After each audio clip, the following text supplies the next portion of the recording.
Do you guys want to hear something crazy? Besides the Barbie movie, the highest grossing film of 2023 is the Super Mario Bros. Movie. Some of you might be saying, Andy, why doesn't that make any sense? Super Mario Bros. Was a really good movie, everybody liked it, it was made by Illumination, they're an established studio, why wouldn't that make sense? Well, it doesn't make sense when you consider how many other huge blockbuster titles have come out this year. Let's go through just a couple of them. We had the 10th Fast and the Furious film with Fast X. We had the live-action remake of The Little Mermaid. We had the sequel to the Into the Spider-Verse film, Spider-Man Across the Spider-Verse. We had a new Pixar movie with Elemental. We had the big DC film, The Flash. The new Indiana Jones movie, The Dial of Destiny. The new Mission Impossible movie, Dead Reckoning. We of course had Barbie and Oppenheimer. The Meg 2, Teenage Mutant Ninja Turtles Mutant Mayhem, Gran Turismo, John Wick 4, and Transformers Rise of the Beasts. All of those films came out, and besides Barbie, none of them even began to touch the numbers that the Super Mario Bros. Movie touched.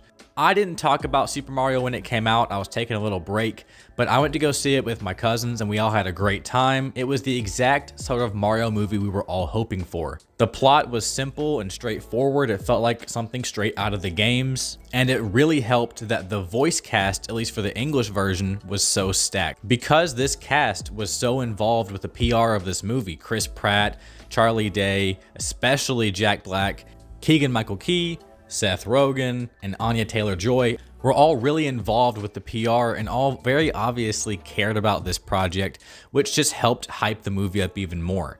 I think it also appeals to every generation. Every generation has had some iteration of Mario, whether it be the OG from the 80s. For me, it was Super Mario Sunshine in the 2000s. And even up to today with Super Mario Wonder, there's a Mario game that every generation can relate to. The film looks incredible. That's all thanks to Illumination Entertainment, who does the Despicable Me movies, Secret Life of Pets. This movie looks absolutely fantastic.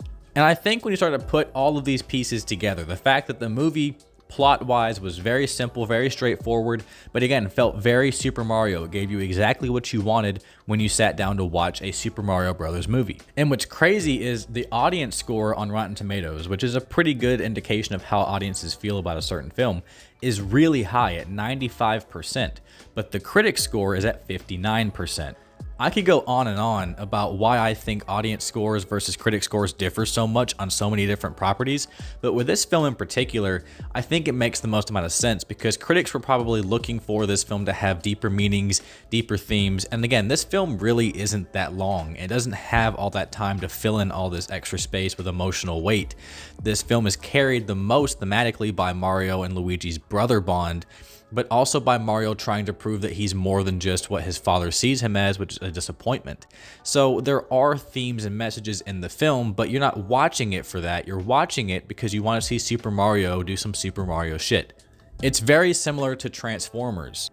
Even in the newest Transformers film, Rise of the Beasts, the audience score is at 91% and the critics is at 52%, because when you go into a Transformers film, you probably just want to see some big robots fight each other. You don't care too much about the plot and deeper themes and the dramatic through line that drives the film. You're not worried about that kind of stuff if you're a casual audience member going to see a film. When you give the audience what they want, when you give them the exact kind of movie they're looking for, especially with Super Mario, it just being a straightforward plot, with a great cast, some fun songs, and really good animation, you're going to please your audience, you're going to give them what they've been wanting, and you're going to see that return in great ways. I also think that Super Mario came out just at the right time. It came out in April, which is before all of these big summer blockbusters hit, and it got ahead of the curve.